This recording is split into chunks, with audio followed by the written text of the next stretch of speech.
Rendez-vous culture sur B1, messieurs, mesdames, bienvenue à tous. On peut dire que la mode est chez elle en République démocratique du Congo, la troisième et dernière soirée de la 8e édition du Congo Fashion Week. Ce soir, au Musée national, une vingtaine de stylistes et designers venus de toute la République ainsi que de plusieurs pays africains sont présents. Cette année, les stylistes sont inspirés par le majestueux fleuve Congo avec les modèles à couper les souffles. La mode, c'est également une industrie évaluée à 2400 milliards de dollars américains dans le monde. Et la RDC n'est que des miettes de la cagnotte avec moins de 200 000 dollars américains. La 8e édition de la Congo Fashion Week s'est emparée du tout nouveau musée national de la RDC. Le thème cette année, From Congo with Style.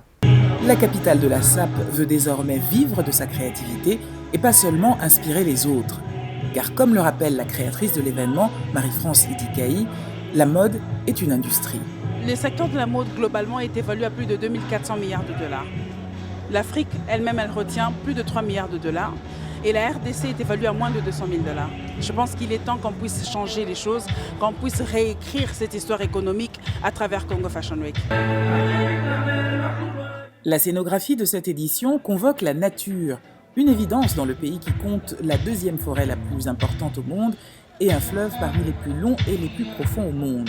Quant au look, allure statuesque, coiffure empruntée à la tradition, revisitée façon Black Panther, et maquillage sublimant, il marquera certainement plus que des créations restées toutefois assez classiques. Et comme pour chaque Fashion Week, il y a une star. Et ce soir, c'est elle la star. Dorcas Poba, 20 ans, mannequin, vivant avec un handicap et bien plus. Je suis peintre, j'aime les couleurs, j'aime tout ce qui est art. Donc c'était un rêve pour moi depuis que j'ai commencé les mannequinats en 2017 avec des personnes avec handicap. C'est parce que j'avais bien défilé le jour du casting, j'avais répondu aux critères. Si ce n'était pas pour ça, je pense que je n'allais pas être retenue peut-être. Et pour cause, les 29 stylistes de la Congo Fashion Week se l'arrachent. Et ces passages sont les plus applaudis.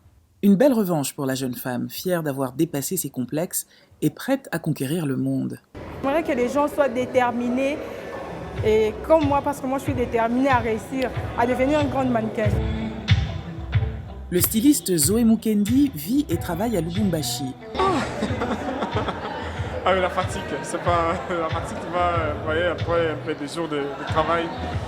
Une fois fini, on a l'air un peu fatigué. Le fait s'est passé très bien. Il y avait des collections magnifiques et puis un public qui était à la hauteur. C'était un réel plaisir de pouvoir participer à Congo Fashion Week. C'était très bien passé. Congo Fashion Week a annoncé cette année se restructurer.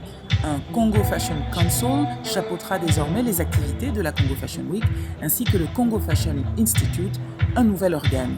Cette volonté de s'organiser et de se valoriser suffira-t-elle à attirer en RDC les investisseurs et le public international ? Réponse l'année prochaine,